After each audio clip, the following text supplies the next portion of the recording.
Hello, thank you so much for joining us today. My name is Rakia Nance, and I'm NACWA's Director of Communications, and I'm joined here today with Alison Hawks of the King County, Washington Wastewater Treatment Division. She is the Communications Manager, as well as Akiko Oda, who is also with the King County Wastewater Treatment Division, and she is a Public Information Officer. Today we're going to be talking about King County Wastewater Treatment Division's media relations approach. Their biosolids program was recently featured in the Seattle Times, and they're here to talk to us about how they approach media relations and also about communicating biosolids with their various stakeholders. So again, welcome Alison and Akiko. Thank you. To start off, Alison, could you tell us a little bit about King County's approach to media relations and what the media relations landscape is like in King County? Yeah, I mean, we have a very, like I think most or a lot of parts of the country, we are losing reporters, we're losing the news organizations that used to really sustain our economy and our local news ecosystem. And so we've seen kind of a shrinking of the news business around here, just as well as reporters. I think what comes with that are reporters who are much more tapped for time on quicker deadlines, covering those kind of quick hit stories and just less of an interest or focus on wastewater treatment, or actually lots of other issues in the community that in local government that need attention. So that's on the other hand, we're in a major metropolitan area and we see lots of community newspapers and community news outlets. So there's kind of a mix between the old traditional media and the more grassroots organizational media that we're now trying to kind of reach out to a little bit more. I think our strategy, though, overall has been to be proactive. So it's not going to help us to sit back and wait for media to come to us.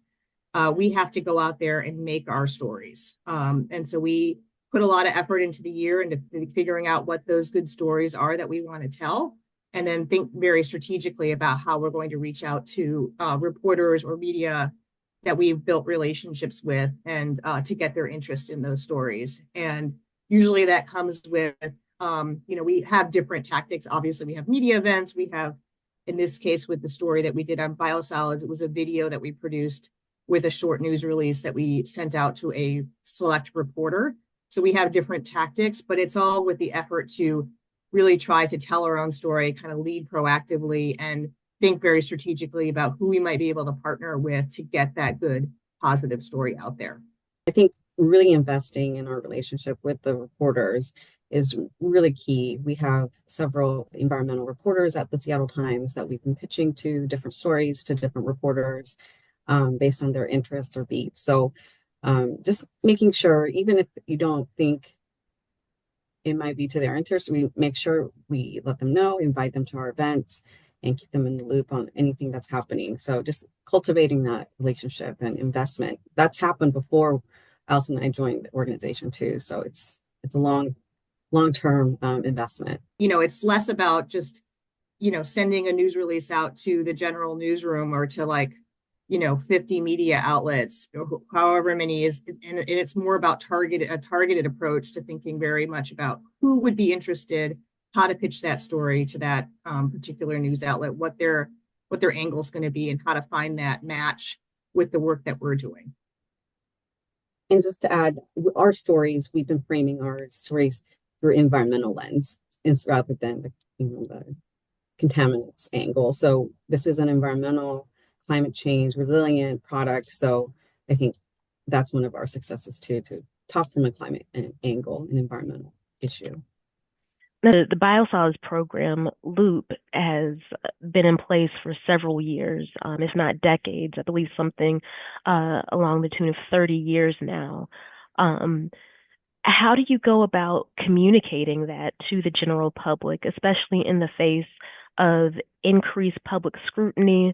We know that land applied biosolids have been in a lot of national headlines lately, connecting them to PFAS and possible health implications. How, if any, shifts did you make because of this? Yeah, I mean, I would say our loop product is interesting because people around here don't really have a direct connection to it. It is not a product that we at this stage are, selling as compost for home gardens. People don't really know about it at very much at all. And so, our program really distributes loop out to farms and forests in really much other parts of the state. So, there's sort of a disconnect, I think, locally with the product that we're making and what they see around them. So when the controversies and the scrutiny around biosolids happened, people were not necessarily thinking directly about loop. They didn't know that, at least locally here. So we saw this coming around the bend. I mean, this has been an issue that's been building over time, even well before the New York Times stories came out. We were getting interest mainly through government affairs. There were local officials that were had questions about it or would send us questions now and then. And we saw where this was heading. And so early on, about a year and a half ago, I had the occasion to go out and visit the farmlands out in central eastern Washington to see where our loop biosolids product was applied. And I could tell right away, like there was a story there. Like the farmers were just so animated and so enthusiastic, and it's so beautiful out there, and just their voices like don't often get really brought into the conversation, even though they're the end beneficiaries of this and they appreciate our product.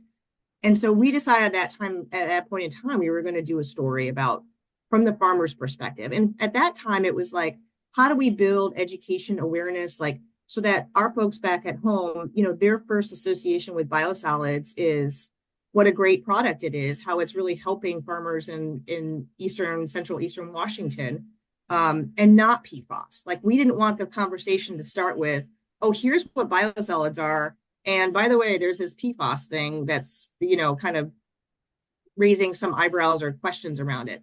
So the strategy was to think really far ahead and think, how could we start building that story locally about what this product was and how it was benefiting, really teasing up some of that environmental climate angle, which was, we have good stats to show, like our biosolids program carbon captures the equivalent of 9,000 vehicles on the road each year. Like we had stuff that people care about locally that we could connect them to in terms of why this product was benefiting. And then I think the video with the farmers was really just about that third party credibility, right? Like we knew we also needed like other people to help us tell this story, the people who, were benefiting it from directly. And so, that was like elevating their voices, showing the beauty and the work out in that part of the state. And as an introduction into this really cool product that we make and distribute, and is it has a lot of environmental benefits, has a lot of benefits to growing food and cropland and to the farmers' livelihoods. So that's where we started. And then the story evolved over time because kind of that national attention started to build. And then we had several times along the way, we had to really check and think about our strategy and how we would roll this out. So we have this video and a news release ready to go in August 2024. And this first Seattle Times article came out, I think, a week or two after, early September. So we kind of have to, like you said, pump our brakes a little bit just to make sure our strategy is correct. And then, and here comes December. So that's when we decided to launch our story, and just making sure that we had not only the farmers, but public health partners were informed, our researchers, third-party researchers that we partner with, making sure that they're available to speak with the reporter if needed. And Ecology has been a great supporter of our program across the state with other utilities. So making sure Ecology was in the loop. So just kind of partnering outside of King County to make sure we had other parties able to talk about this program and the benefits. We very intentionally selected out this reporter from the climate lab at Seattle Times who we thought would give us a fair shake. We knew we didn't have 100% positive story. We knew that the farmer story was great, but, you know, in the context of PFAS and the focus on farmlands, it was going to be a little bit harder to, you know, there was going to be some questions around that, right? And so, you know, we worked really hard to, you know, we took the reporter out to a tour of our wastewater treatment facility so he could see like what we do. Like, let's just walk through the process of wastewater treatment. He got to look at a sample of our biosolids. He saw the compost facility where we're trying to build kind of that Class A product eventually for, you know, so we saw a big steaming pile. So lots of great visuals. We selected out one of the operations manager who is, you know, very charismatic and, you know, just can really, we were very grateful to have her as a spokeswoman for this effort because she's just so great. And one of our subject matter experts who could really talk about our PFAS, what we were finding in our PFAS. And that was the other element too, I will add as well, is that we also, in the context of all of this, you know, King County very proactively has been testing our wastewater and biosolids to see what PFAS we were seeing in there. And I think that having that kind of data and background, we knew that media would ask for it, right? Well, what are you seeing in your biosolids? What levels are you seeing? We weren't quite ready to release that yet because we were still getting the final results, still analyzing it, all of that stuff. So we knew there was going to be a part 2 to this story coming down the road. And because of that, we were thinking, how do we get this first story out about, you know, what we do, the biosolids, and then get folks ready for that second piece, which is what we're actually finding in there in terms of PFAS. Part of our strategy was to prepare all of our stakeholder groups, our elected officials, our regulators, the local NGOs who tend to be critical, you know, naturally critical of us in a lot of ways, community-based organizations, our own employees.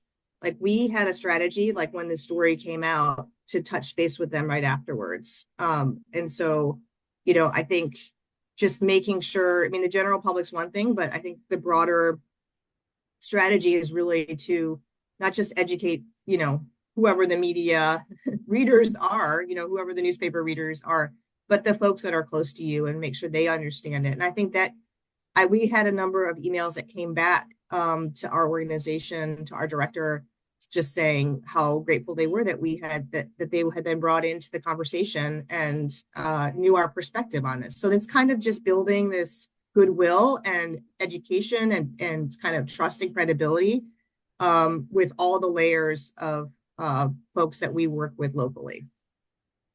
What would be your advice to a clean water utility that is looking to either build or improve upon a relationship with news media?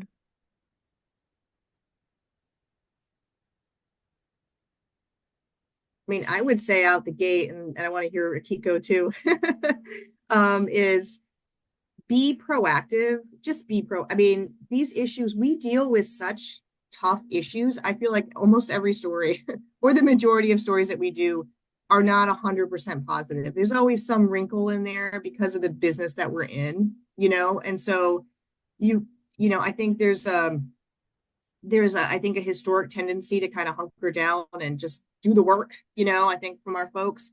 And I think we're better off when we lead with our messaging and our stories and help people understand like the tough challenges that we have, like bring them in on that conversation so that they can understand the trade-offs that we have to make. And, you know, biosolids is a good example. It's tough. Like, biosolids is overwhelmingly a good thing, but like, you know, we've got this PFAS issue that we've got to deal with in that. How are we going to manage that so that we can continue land applying this really great benefit to Washington State, right? So, you know, and that's where like helping folks understand kind of what the bigger purpose like for us with this was source control. Like, we all gotta, you know, we're all contributing to the PFAS contamination of our world, and so like that's kind of our next step too with our PFAS results, is like really talking about, you know, what people can do, which is like really controlling the sources of PFAS into our waste systems.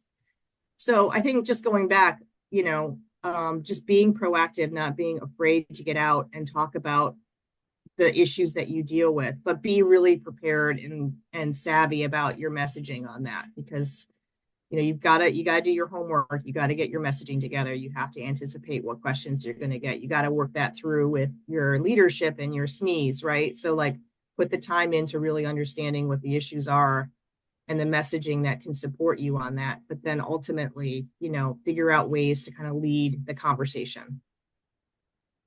I agree. And not only be proactive, but be persistent. Like try again, keep pitching those stories. With this reporter, it was especially during the holidays too. So I emailed him, had to email him a couple times to get on his radar about the story. And so don't give up.